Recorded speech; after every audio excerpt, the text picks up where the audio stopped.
PM Modi की Indonesia यात्रा, रक्षा संबंधों समेत किन किन मुद्दों पर होगी बात। पीएम मोदी की 3 दिवसीय इंडोनेशिया यात्रा से दोनों देशों के द्विपक्षीय रणनीतिक संबंधों को नई दिशा मिलेगी। डिजिटल भुगतान, रक्षा सहयोग और महत्वपूर्ण खनिजों पर साझेदारी बढ़ेगी, जिससे पर्यटन और व्यापार को लाभ होगा।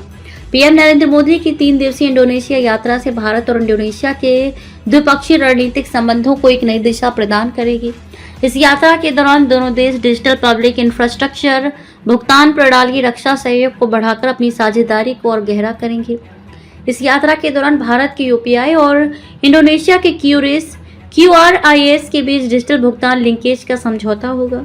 इससे बाली और अन्य इंडोनेशियाई पर्यटन स्थल पर जाने वाले लाखों भारतीय पर्यटकों के लिए भुगतान बेहद आसान, तेज और सस्ता हो जाएगा।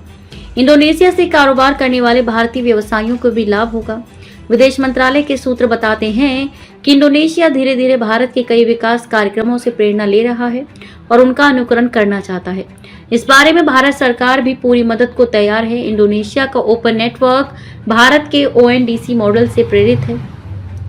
7 जुलाई को पीएम मोदी और इंडोनेशिया के राष्ट्रपति प्राबोवो सुबियांटो के शिखर सम्मेलन के दौरान ION का पहला लाइव ट्रांजैक्शन करने की तैयारी है।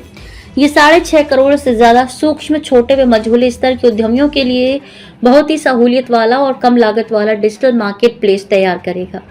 सनद रहे कि भारत के आधार यूपीआई, डिजिलॉकर व eKYC से प्रेरित होकर इंडोनेशिया सरकार ने महत्वाकांक्षी डिजिटल नुसंदरा पहल की शुरुआत की है। साथ ही भारतीय कंपनियां इंडोनेशिया की अगली पीढ़ी की डिजिटल फ्रेमवर्क बनाने में महत्वपूर्ण भूमिका निभा रही हैं। दोनों देश अब सिर्फ मॉडल साझा करने से आगे बढ़कर संस्थागत सहयोग की ओर बढ़ रहे हैं।